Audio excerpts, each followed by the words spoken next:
बिस्मिल्लाहिर्रहमानिर्रहीम अस्सलाम वालेकुम। हमास को एक धमकी दी गई है और एक ऑफ़र दी गई है। ऑफ़र ये दी गई है कि आप लोग ये जो कैदियों का तबादला है उसके बाद आप हथियार डाल दें और आप बतौर सियासी जमात पॉलिटिकल पार्टी आप लोग आएँ, हथियार का इस्तेमाल नहीं होगा तो आपकी मुआफ़ी हो सकती है, वरना ये काम होने के बाद मुकम्मल तौर पर आपको सफ़ा हस्ती से हम मिटा देंगे। और आपको सफ़ा हस्ती से जब हम मिटा देंगे तो पूरे का पूरा गज़ा कारपेट बॉम्बिंग के नीचे आ जाएगा, पूरा क्लीन अप हो जाएगा और फ़लस्तीन को हमेशा हमेशा के लिए नक्शे से हटा दिया जाएगा।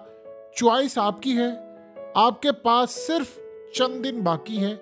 अगर आप हथियार नीचे फेंक देते हैं तो फिर उसके बाद आप एक सियासी जमात के तौर पर रहें, लेकिन अगर ये काम नहीं होता तो फिर आप अगले जहान में ही आपसे मुलाकात होगी। ये पैगाम दिया गया है हमास की सियासी लीडरशिप को, उनकी मिलिट्री विंग को जो लड़ रही है गज़ा के अंदर, और उसके साथ साथ उनके अहम रहनुमाओं को लोकल और बाहर भी।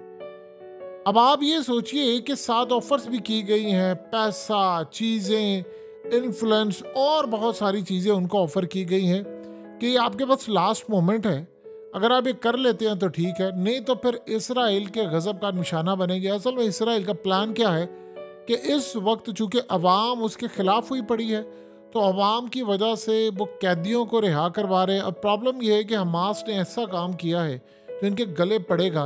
वो 50 कैदियों को रिहा कर रहे हैं और उन 50 में से भी आप अंदाज़ा करेंगे कि वो लोग हैं जो बच्चे हैं, ख़वातीन हैं जो 19 साल से कम हैं, यानी जो इनके की फिगर्स हैं, जो बड़े लोग हैं, जो फ़ौज के लोग हैं और बहुत सारे लोग हैं, उनको अभी तक कोई रिहा करने का सिलसिला नहीं हुआ। और ये जंग मिसाल के तौर पर अगर 4 दिन के अंदर उनने करना है तो बाकी 250-300 जो लोग पड़े हुए हैं उनका क्या करना है। अब उधर से जवाब क्या है हमास की जानिब से ऑफ़र का, उन्होंने रिफ्यूज़ कर दिया और कहा कि अगर आप ये समझते हैं कि आप सफ़ा ऐसी से मिटा देंगे तो 47 दिनों में जो हमने आपका हशर किया है उससे बुरा हशर अब हम आपका मैदान में करेंगे। ये लड़ाई आकर आप मैदान में लड़े, आपको पता चल जाएगा कि जीतने कौन वाला है और कौन सफ़ा ऐसी से मिटेगा। उसे कहा अगर इसराइल इतना ही ताकतवर है 47 दिनों में अभी तक वो मार क्यों खा रहा है, तो उसे कहे कि मैदान में आए, आम लोगों पर हमला करने की बजाय हमारा मुकाबला करें, हम उसको बताएंगे कि जंग होती क्या है। और वो तमाम की तमाम जो ऑफर थी जो मुसलमान ममालिक की जानिब से, और बहुत सारी मीडिएशन का रोल प्ले और बहुत सारी चीज़ें बहुत सारे ममालिक ने उनको पैगाम दिया, उनको पैगाम दे दिया गया है कि लड़ाई होगी, हमारे पास गंवाने के लिए कुछ नहीं है, आपके पास गंवाने के लिए बहुत कुछ है, हम तो कफन बांध कर लड़े हैं। अगर आपको इतना ही मुकाबला है तो आप मैदान में आ जाए तो पता चलेगा किसकी किस जहां में जाकर मुलाकात होगी। ये इस वक्त की ताज़ा सूरत हाल है। ये कहा गया है कि आप लोग किसी तर्ज पर आना चाहते हैं, आपको पैसा दिया जाएगा, ऑफर्स दी जाएंगी, तमाम चीज़ें आपको दी जाएंगी, लेकिन वो ठुकरा दी गई। हमास असल में इस बात को बड़ी अच्छी तरह जानता है। इसराइल अगर कोई ये समझ रहा है कि कल से जो डील शुरू हो रही है इसराइल उसको पूरी तरह देर करेगा, ऐसा नहीं है। हो सकता है क्योंकि उनकी आर्मी ने कहा है कि हो सकता है किसी भी वक्त कुछ हो जाए, क्योंकि इस वक्त इसराइल सबसे ज़्यादा पैनिक में आया हुआ है। और वो पैनिक में आने की सबसे बड़ी वजह यह है वो मनाजिर है, जो उनके टैंक्स तबाह हो रहे हैं, उनके फौजी मारे जा रहे हैं, उनके लोग मारे जा रहे हैं। ये असल में इसराइल को इतनी बैकफुट पर ले गए हैं। और प्रॉब्लम ये है कि बहुत सारे ममालिक इस वक्त ये सोच रहे हैं। साथ एक और भी बात उनको कही गई है, और वो बात ये है कि आप अगर हथियार फेंक देंगे तो ये जंग खत्म हो जाएगी। हमास ने कहा है कि इन पर भरोसा करें, ये लोग जो सारी दुनिया को धोखा देकर 75 साल से हमें ही लूटकर हमारी ज़मीनों पर कब्जे करें, वो आगे से कह रहे हैं कि हमारे पास गंवाने के लिए कुछ नहीं। हमारी तंजीम में वो लोग हैं जिनके ख़ानदान घर वालों को उजाड़ा हुआ है और वो बदला लेंगे, वो मौत से नहीं डरते, वो मौत को कबूल करते हैं और लड़ाई करने को तैयार है। असल में इसका मामला क्या है, देखिए हकीकत भी आपको थ्रू आउट ये बात बता रहा है कि चीज़ें यहाँ कॉम्प्लिकेटेड हैं। इसराइल असल में अपनी इस शिकस्त को भूला नहीं है। दुनिया में उसकी जो ताकत थी, जो उसका भरम था, जिन खुफिया ताकतों ने इसराइल का क़याम करवाया, दुनिया को कंट्रोल करती है, दुनिया को गुलाम बनाया है, उनके लिए इसराइल का क़याम बड़ा ज़रूरी था। प्रॉब्लम यह है कि इसराइल ये जंग मीडिया पर भी हारा है, इसराइल ये जंग हर जगह पर हार रहा है, सिर्फ वो लोगों को मारा है, इससे जंग नहीं जीती जाती। अगर ऐसी सूरत हाल होती तो अमेरिका, इराक और अफगानिस्तान में जीत जाता। इसराइल ने इसका बदला लेना है, क्योंकि जिन लोगों को इसराइल लाकर आबाद करना था, अब वो लोग नहीं आ रहे, बल्कि जो वापस पहले से बैठे हुए थे वो भी जाना शुरू हो गए। ये बात इसराइल को हजम नहीं हो रही। अब प्रॉब्लम सबसे बड़ी ये है कि उनकी टेक्नोलॉजी, उनका सारे का सारा दबदबा, ये सब कुछ फेल हुआ है। और जिस तर्ज पर इजराइल का मामला इस वक्त सामने आया है, तारीख में कभी हमने ऐसी सूरत हाल नहीं देखी कि उनको इतनी मार पड़ी हो, इतनी कुट पड़ी हो कि उसके बाद उनकी फौज के अंदर से इस्तीफे, डिमांड ये आ रही हो कि हम ये लड़ाई नहीं करना चाहते। यानी ये तो अब इसराइल के मीडिया ने खुद ये बात कर दी है। इन्होंने असल में यहाँ रुकना नहीं है, ये है धोखेबाज।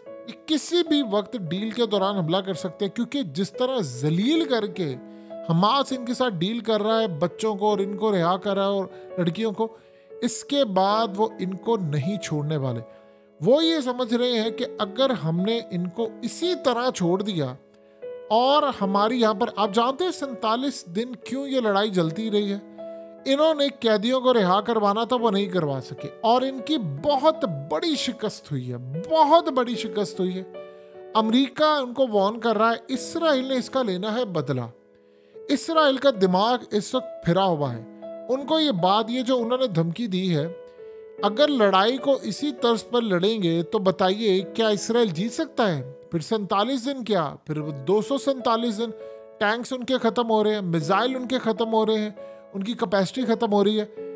अब एक सूरत हाल है, वो ये समझते हैं कि मदर ऑफ ऑल बम हम मार दें, तमाम बम की जो माँ होती है, जो सबसे बड़ा बम है, वो अब मार दें और इसके बाद हम सफाया कर दें। रही बात मीडिया वॉर की, कि मीडिया के ऊपर और दुनिया भर के अंदर तो इसके खिलाफ जो नफरत है वो तो सारी है, लेकिन प्रॉब्लम यह है कि इसराइल यहाँ से अगर पीछे हटता है तो वो पूरे, याद रखिएगा, इसके बाद फिर हमास जिस ताकत के साथ उभर कर आएगी वो आप उसका अंदाज़ा नहीं लगा सकते। और बड़े ममालिक नहीं चाहते कि वो ताकत पकड़े। अमेरिका से लेकर बड़े बड़े ममालिक, इवन के इस सारी सूरत हाल के अंदर जिस तरह जहाज अगवा हो रहे हैं, जिस तरह लड़ाई हो रही है, आप सोचिए अभी तो ये लोग हैं जो वो जहाज के अंदर कैदी हैं, यानी जो यमन ने पकड़े हैं, उनको भी रिहाई अभी करवानी है। तो इस सारी सूरत हाल के अंदर ये मामला तो इतना सादा नहीं है जितना हमें वज़ाहिर नज़र आ रहा है। हमास ने असल में इस बात का ऐलान कर दिया है कि उन्होंने ये सारी की सारी डील्स जिसमें अरबों डॉलर्स की ऑफर्स हैं, यानी ऐसी भी ऑफर्स होती हैं कि आपके लोगों को सेटल कर दिया जाएगा, इस मुल्क में भेज देंगे, नॉस्टैलिटीज दे देंगे, आपके लोगों को भेज देंगे। इसराइल कम से कम एक काम करने को तैयार है, पैसा लगाकर, और चाहे अक़वाम मुत्तहिदा से लेकर। वो कह रहा है कि फ़लस्तीनियों को निकालना है, वेस्ट बैंक को निकालना है। अब उसने जो धमकी दी है ये असल में लास्ट वार्निंग के तौर पर उसने दी है कि हमने आपको फिर छोड़ना नहीं है, क्योंकि अभी दुनिया के अंदर जो हमारे साथ हुआ है, असल में ये घमंड तो अमेरिका को भी था। अमेरिका ने वैसे 2007-8 में निकल जाना था यहाँ से, और 2010 में उसको पाकिस्तान समेत दीगर ममालिक ने प्रेशराइज करना शुरू कर दिया था कि आप यहाँ से निकल जाएं। अगर आप निकलेंगे तो आपकी सलामती इस वक्त बेहतर होगी। अब उसके बाद अमेरिका नहीं निकला। अमेरिका दुनिया का सामना नहीं कर रहा था, वो कह रहा था नहीं हम ये जंग हारे, हम दुनिया को क्या बताएंगे। इस चक्कर में उसने 10-11 साल लगा दिए। इसराइल का मामला ये है कि इसराइल की जो ताकत थी वो सारी की सारी झूठ थी, यानी उनके टैंक्स तबाह होना, उनकी फौज तबाह होना, उनके लोग मारे जाना, उनका जुल्म करना, पर्दे चाक होना, सारे का सारा जो मामला है इसराइल का वो बड़े भयानक लेवल पर आ गया। अभी भी आप ये देखें, हमास ही समझती है कि अगर हम हथियार छोड़ देंगे तो आपको अंदाज़ा नहीं है कि शायद 48 घंटे के अंदर अंदर पूरे का पूरा फ़लस्तीन सफ़सी से मिट जाए। अभी तक तो ये जो रेजिस्टेंस बाकी है यही चल रही है, यानी उन्होंने हिजबुल्लाह का शुक्रिया अदा किया, उन्होंने हौसियों का शुक्रिया अदा किया, यमन का शुक्रिया अदा किया कि आप लोगों की वजह से आपने इसराइल को दबोचा हुआ है, तो सारे का सारा मामला हो रहा है।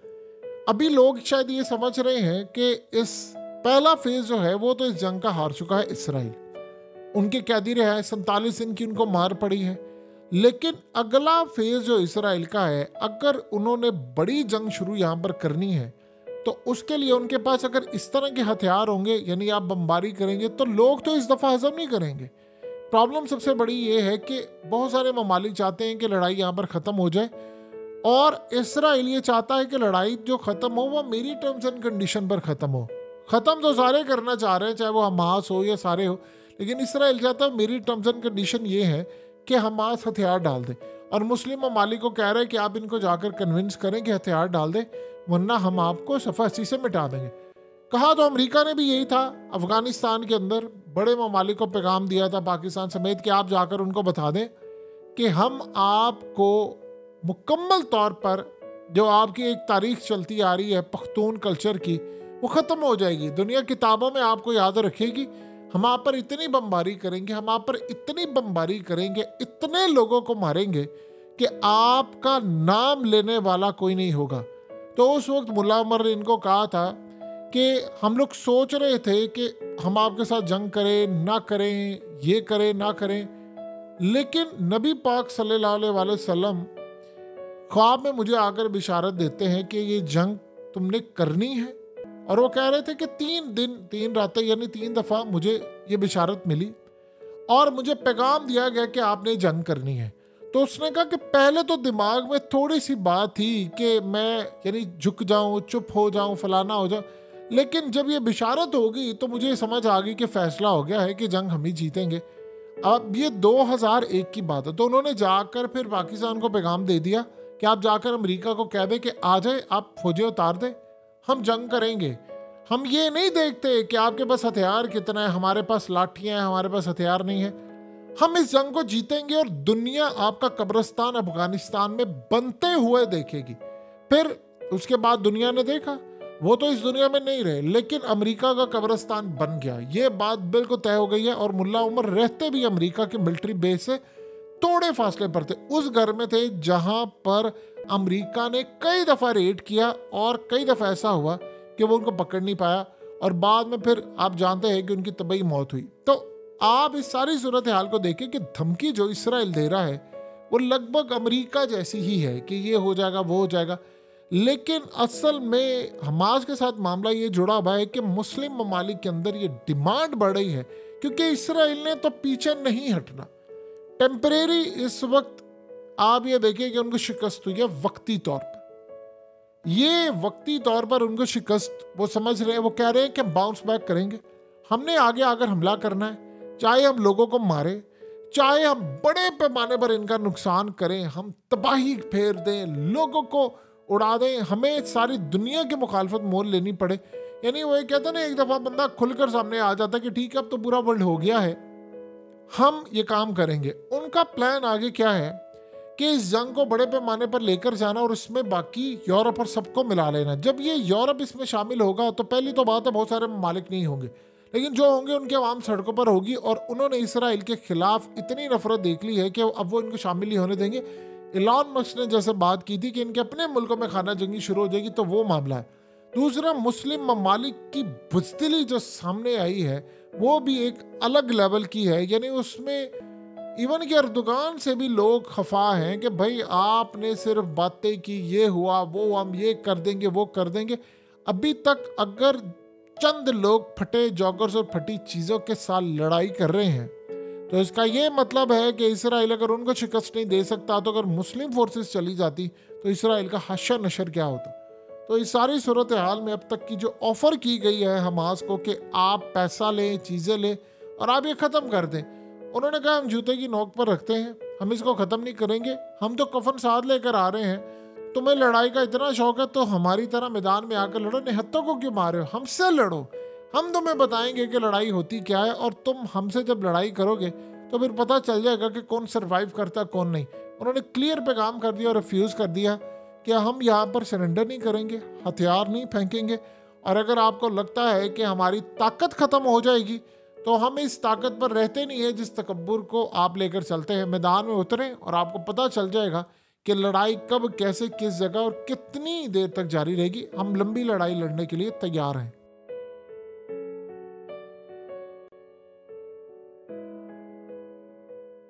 हकीकत टीवी को सब्सक्राइब करना मत भूलें, वीडियो को लाइक करें, शेयर करें और कमेंट सेक्शन में अपनी राय का इजहार ज़रूर करें।